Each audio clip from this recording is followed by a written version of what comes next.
Sa labanang ito, wala akong ibang gagamitin kundi ang aking pluma at tubela bilang sandata. Aking isusulat habang binubuhos ang aking kaalaman at pagmamahal sa bayan. Dumanas ang aking mga kababayan ng pang-api, kamatayan, paghihirap at pagdurusa sa mga katiwalian at kasamaan ng pamahalaan at simbahan. Hindi ako papayag na ang aking bayang sinilangan ay inalipusta ng mga dayuhan.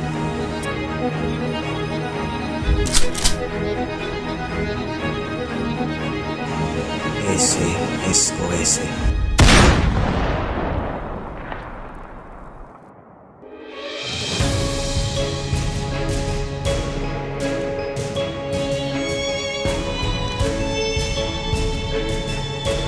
Vegas!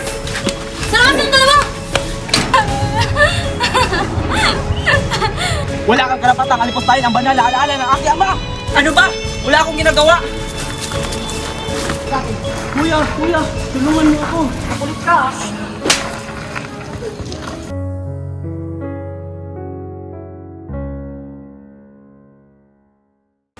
Ano kaya ang maaaring dahilan na tayo ay pinatawag ni Kapitan Tiago? Darating daw po kasi ang anak ng yumaong kaibigan ni Kapitan Tiago. Dapat pala, hindi na ako pumunta dito. Aksang antong ng oras ko para sa isang indiyo. Ipagpaumanhin niyo po, pero tayo nasa bahay ng isang iliw.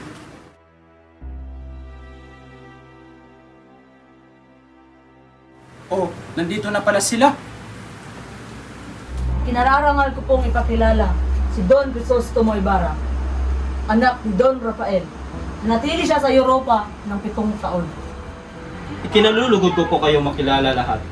Nakilala ko na po ang iyong ama. Isa siyang marangal at matatag na Pilipino. Hindi na kayo at naghihintay na ang pagkain sa lamesa. Kumusta naman, Ginoong Ibarra, ang paninirahan niyo sa Europa ng 7 taon? Mabuti naman. Marami akong natutunan na iba't ibang kultura mula sa kanila. Ngunit hindi may kakumpara ang ating sariling kultura. Anong sabi mo? Sasayang ka lang ng pera para matutunan ang mga bagay na iyo na maski batang nag-aaral ay alam yun. Ako manin po, pero ako'y may matuloy na pangkukumpara. May mauuna po sa kanila. Pero darating pa sa Mariela. Paparito po ako bukas, ngunit ako'y may dadalawin pa na hindi dapat ipag-iban. Tingnan nyo ngayon ang nangyayari sa mga kabataang Pilipino na ipinapadala sa Europa. Dapat itong ipagbawal ng pamahalaan.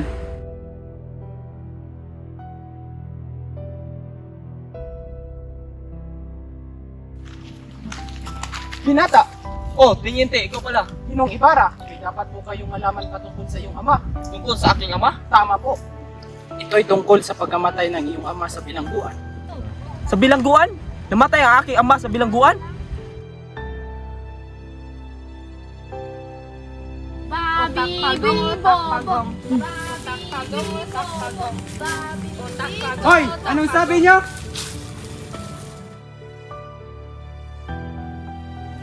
Yan ang mga bagay sa mga batang katulad mo! Patawad po! Patawad! Hoy! Mga bata yan! Hindi mo dapat pinapatulan ang mga paslit!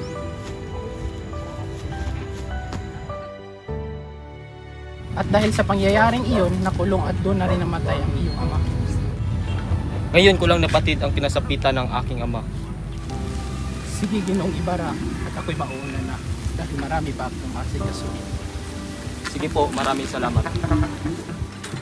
Ay, hanggang ngayon, wala pa rin siya. Marami siguro inaasikaso.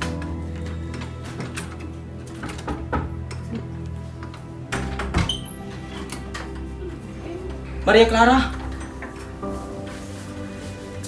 Buti naman at nakarating ka. Kamusta ka na?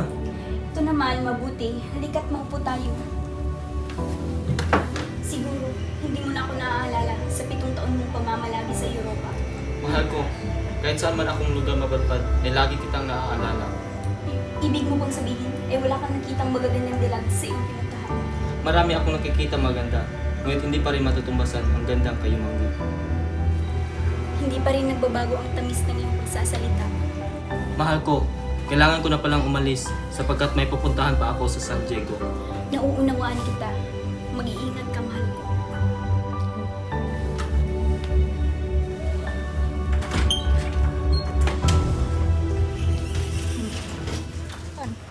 Anong sabi mo? Tinapon mo na lang ang bangkay na nandito? Opo, dahil maulan po sa mga panahon na yun, kaya itinapon ko na lang po sa ilog. Ikaw, anong ginawa mo sa aking ama? Kakamali ka anak, wala akong ginawa sa iyong ama. At kung hindi ikaw, sino? Sino ang pahangas na gumawa nito? Sa aking paghihinala ay ang kanuman yun, Padre Damaso.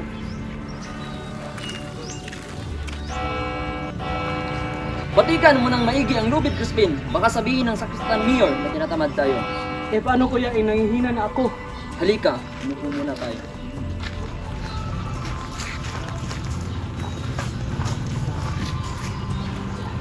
Magkano ba ang sasahurin mo ngayon kuya? 2 piso na.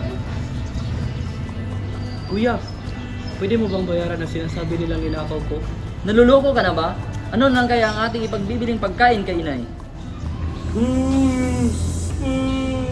Tahan na, di ba sabi sa atin ni Mang Tasyo na may masarap daw tayong hapunan? Hindi pa ako nananangalian. Hindi daw ako pwedeng umalis hanggat hindi ko pinabalik ang 2 na ninakaw ko daw. Pero hindi naman talaga ako ang nakaw, kundi ang sakristan mayor. Ano? Hindi ba siya ang laging pumupunta sa silid ng kura? Ano ka mo? Hoy, Basilio, nagmumunta kita ng kalahati dahil hindi mo tama pagdugtog. At ikaw, Crispin, mananatili ka dito ang hindi mo binabalik ang ninakaw mo. Hindi ka dito, sumama ka sa akin. Kuya, tulungan niyo ako. Kulit ka!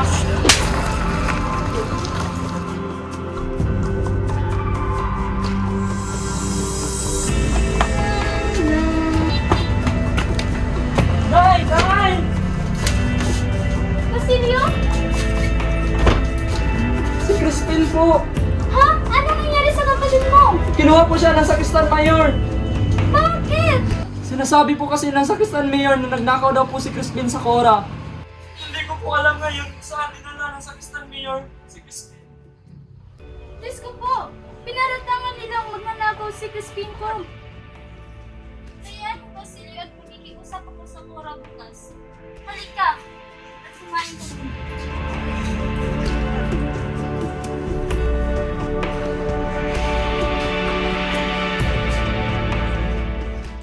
Nay, Alam mo, hindi ko nga ibigay ng tayo. Naganda ako ng pagkain, ngunit dumating yung ama at inubos lahat.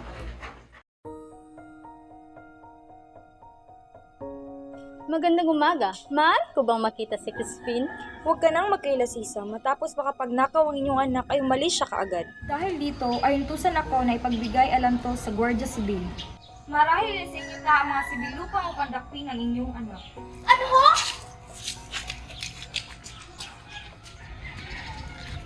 Diyos ko po, huwag niyong pababayaan ang anak ko.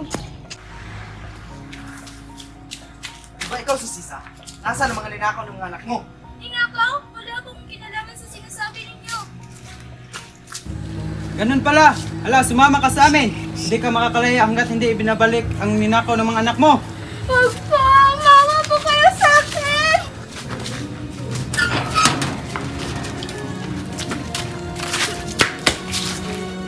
Mananatili ka dyan hanggat hindi nagpapakita ang mga anak mo.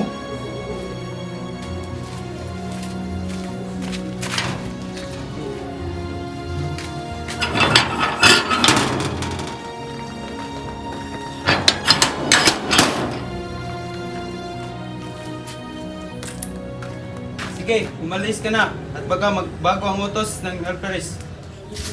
Talaga po? Oo, sige na. At huwag mo palang kalimutan na hanapin ang anak mong magnanakaw. Basilio! Crispin! Crispin! Basilio! Mga anak ko! Nandiyan na ba kayo?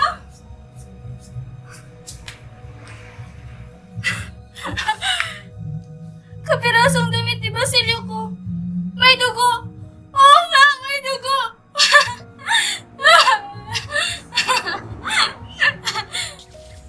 Ginoo, dito po itinapon ang bangkay ng iyong ama. Maraming salamat sa iyong pagtututo sa akin. Wala po iyon. Marami akong utang na loob sa iyong ama. Dahil sa kanya, maraming bata ang nakapag-aral. Kung ganun, kailangan ko palang ipagpatuloy ang nasimula ng aking ama. Ang ibig niyo pong sabihin ay, Oo, magpapatayo ako ng paaralan Upang maraming bata pa ang matulungan. Talaga po, maraming salamat po. Walang anuman. Sige, ako'y mauuna na sa iyo at may mahalaga pa akong pupuntahan. Mag-ingat po kayo. Ikaw rin.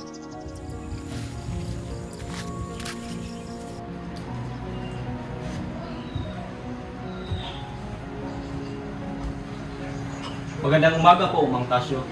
Ginong Ibarra, tuloy po kayo. Kinararangal ko na kayo maging aking panauhin. Salamat po.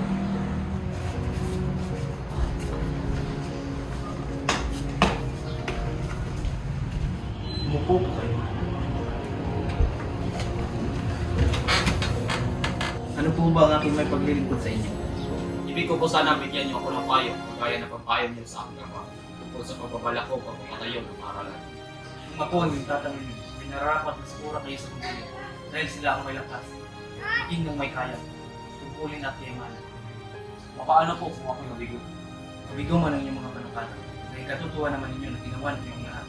Tiboy ng inyong loob, ay siyang tatlaw sa lahat. Naniniwala po ako sa iyo. Hindi nasayang ang pag-asa kong magtamo ng mabuting payo. Sa ngayon, ako'y magpapaalam na. Maraming salamat po. Mag-iingat ka.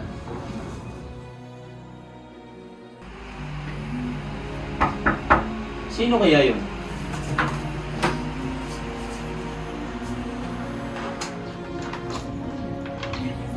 Ilyas, ikaw pala.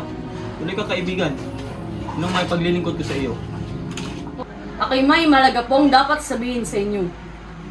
Kung gayon, pumasok ka muna at mag-usap tayo sa loob. Maraming salamat po. Halika at umupo muna tayo. Tungkol saan ba ang iyong sasabihin? Tungkol ito sa inyong mga kaway. Kaway? Meron akong kaway? Marami po sa panahon ngayon, hindi ang salarin kundi ang mararangal na tao ang lalong nakakapuno. Isa sa inyong kaway ay ang kamamatay ng po kanina. Kitang-kita ko po sa aking mga mata ang pagsasagawa niya ng plano. Nang tataka siya ay sinunggaban ko siya at sa kasamang palad ay nadaganan ito ng gumugulo kahon. Kung gayon, ikaw pala ang nagdikta sa akin. Maraming salamat sa iyo. Utang ko po sa inyo ang aking buhay. Nang kamuntik na po ako mapatay ng buhayan ng araw ng pagkastahan. Sige po, huwag niyo pong kalimutan ang mga sinabi ko po sa inyo. Mag-ingat kayo. Kailangan kayo ng aking bayan. Sige, salamat sa iyong babala.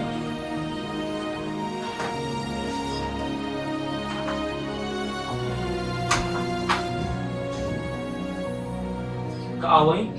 Sino ba kayo mga kaaway ko dito?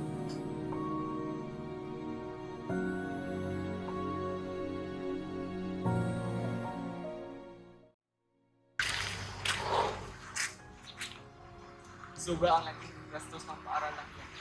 Ang hirap sa mga inyo na pag-aral lang ng kunti. Kala mo easy. Buhay pa man ay pinarusahan ang ganyan mapagmalaking tao. Wala kang karapatang kalipustahin ang banal na alaala ng aking ama!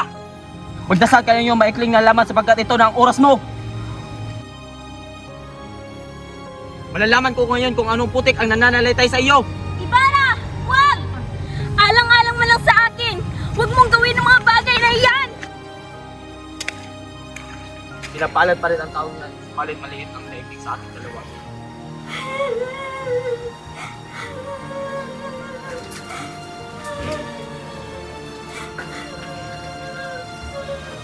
Bakit ka umiyak, Iha? Tia Isabel, ginawa pong iskumagado si Ibarra at hanggang sa hindi siya inaalisan nito, ay pinagbabawalan po ako ni Ama na magkipagkita sa kanya. Iha, hindi naman namatay si Padre Damaso, kaya nakakasigurado akong papatawarin niya rin si Ibarra. Ewan ko, Chang. Ngunit, natitiyak kung may kinalaman si Padre Damaso sa ginawang pagpapasya ng Papa. Papa! Ang pinangangambahan kong mangyari ay nangyari na, Isabel. Anong ibig mong sabihin? Iniutos sa akin ni Padre Damaso na sirain ang kasal ni Ibarra at Maria Clara. Tahan na. Iha, sabi sa akin ni Padre Damaso, may papakilala siyang binatang kamag-anak at ilala ang katipan mo. Naloloko ka na ba? Akala mo ba na parang pagpapalit lang ng damit ang pagpapalit ng kasintahan? Bakit hindi mo kasi kausapin ang arsobispo? Isabel, kung ano ang sinasabi ng praile, ay iyon lamang ang susundin ng arsobispo. Kapitan Tiago, aking nabalitaan na nagkasakit si Maria Clara kaya aking dinala si Dr. Diz Padanya. Gracias, Doña Victorina. Isabel, pwede mo bang samahan si Dr. Di Espadania sa silid ni Maria Clara? O sige, sumunod po kayo sa akin.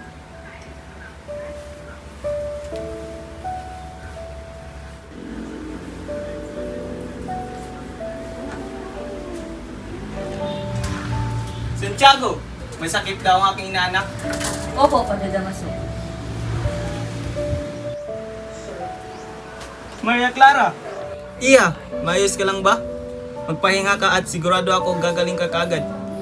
Opo. Sige, maiwan mo na kita saglit. Magpahinga ka lang ha.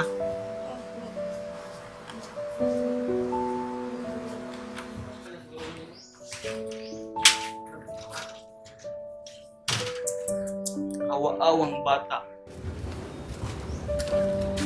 Sino ka? Ako po si Niyaris, inaanak ng iyong bayaw na si Carlicos. Ah, ikaw pala yun? Kinagagalak kitang makilala. Siya nga po pala, ito ang sulat ng aking ama at ina.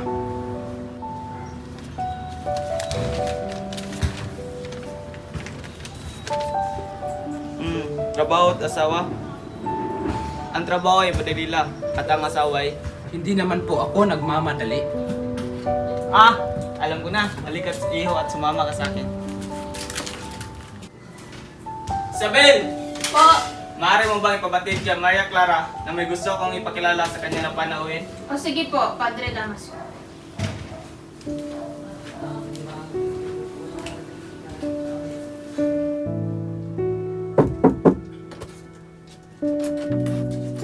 Iha, Tia Isabel.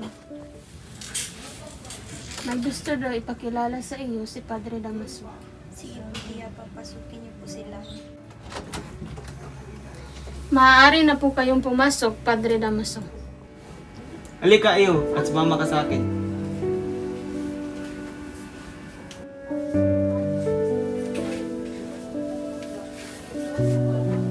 Iya, kinagagalak kong ipakilala sa iyo si Don Alfonso Linares, isang kamag-anak ko.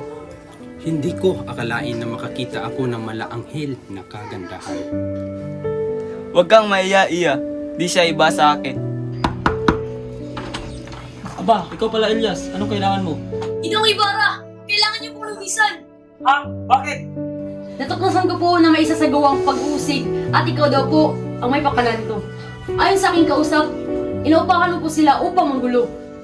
Diyos na mga bagin. Ano ngayon ang aking gagawin? Wala na akong magagawa kundi ang Misalin ng buhok na ito. Sandali, kailangan ko munang ayusin ang mga kasulatan.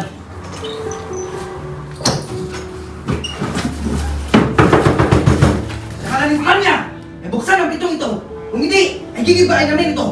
Ha? Nandito na pala sila? Tara, tara! Bilisan na tayo! Isa pa patiwa ka lang maglaban ako. Baka pati ikaw ay mapahamak. Kahit anong mangyari, tutulungan kita! Ginoong Ibarra! Ha? Halika, sumama ka sa amin! Wala pa akong ginagawa. Ano ba? Wala akong ginagawa.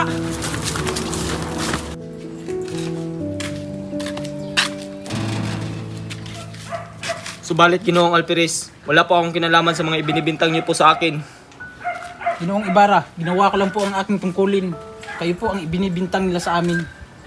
Narinig niyo ba na ikakasal na si Maria Clara? Subalit, nakakulong pa rin hanggang ngayon si Crisostomo Ibarra. At sino namang nagsabi na kay Ibarra siya ikakasal? Kung hindi siya, edi sino? Kayo talaga, edi kay Don Alfonso Linares, ang kamag-anak ni Padre Damaso. Kaawa-awang binata, nasunog na ang bahay na bilanggo at ngayon ay nawalan pa ng katipan. Kayo nang bahala sa mga kawal. At ako nang bahala sa pagligtas kay Ibarra. Oo, sige.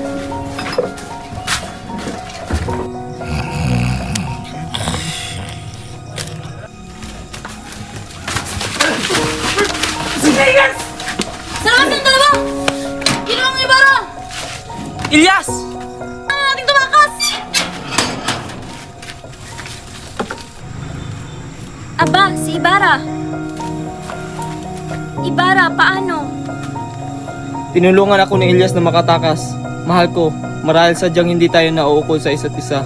Naparito ako upang sabihin sa iyo na naipatawad na kita. Humigaya ka sana. Hindi ka magsasalita kung hindi mo alam ang buong katotohanan. Natuklasan ko na ang aking tunay na ama ay si Padre Damaso. Ano? Nagtaksil ang aking ina sa kinikilala kong ama. Ayon kay Padre Damaso, ay hindi ako maaaring magpakasal sa inyo kung hindi ay ibubunyag niya sa mga taong aking lihim. Alang-alang sa alaala ng aking ina at sa karangalan ng kinikilala kong ama, patawarin mo sana ako, Ibarra. Ako ang dapat mong patawarin sapagkat pinag-alinlangan ko ang iyong katapatan. Tumakas ka, aking mahal, at saan man mapadpad ay laging tandaan, ikaw ang laging nasa puso. Aking mahal. May palagay na akong natuklasan ng iyong pagtakas. Yamang iisa lang ating kapalaran ay sumama ka na lang sa akin sa ibang bansa. Ngunit, tagpuan tayo. Tago sila ng mo, Ginoong Ibarra. Ako'y tatakbo sa ilog upang akalain nila wala ka na dito. Ilyas!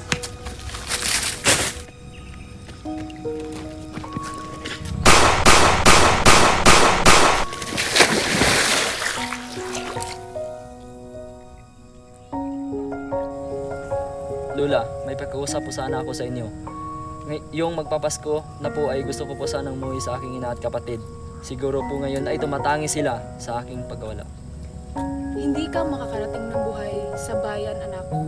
At hanapin ka rin ng mga anak ko. Marami po kayong anak. Ang aking inay, wala kundi dalawa. Ibig ko pong bigyan siya ng aginaldo na kanyang ikatutuwa.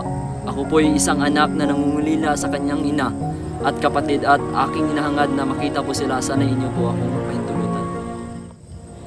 Sa iyong pangungusap na pagtato ko kung gaano mo kamahal ang iyong ina at kapatid. Hala, lakad na at mag-iingat ka at pagpalain ka nawa ng Diyos. Talaga po? Maraming salamat po. Sige, mag-iingat ka. Nay! Nay! Asan kaya si inay?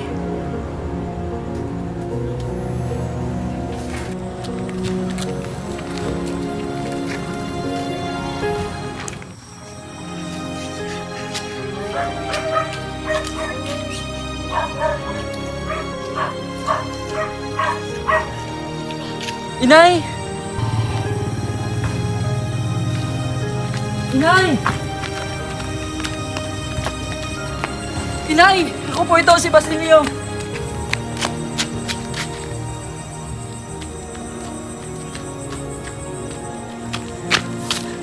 Inay! Inay! Inay ko! Basilio, ikaw nga! Buhay ka!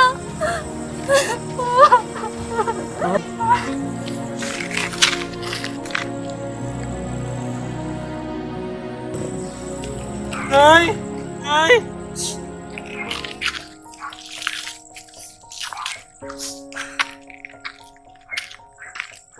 Inay! Inay! Gumising naman po kayo! Ha? Sino ka? At anong ginagawa mo dito? Ako po si Basilio. At ang babaeng ito ay aking ina. Patay na po siya. Basilio, bago magbikang liwayway, ay patay na rin ako. Manguha ka ng kahoy at pagkatapos ay bumalik ka dito. Ipato mo ang aming bangkay at kami ay iyong silaban. Pagkatapos ay humukay ka sa dakong roon. Ang salaping makukuha mo ay iyon na. Mag-aral ka na mabuti, hala lumakad ka at kunin mo ang iyong mga kahoy. Opo.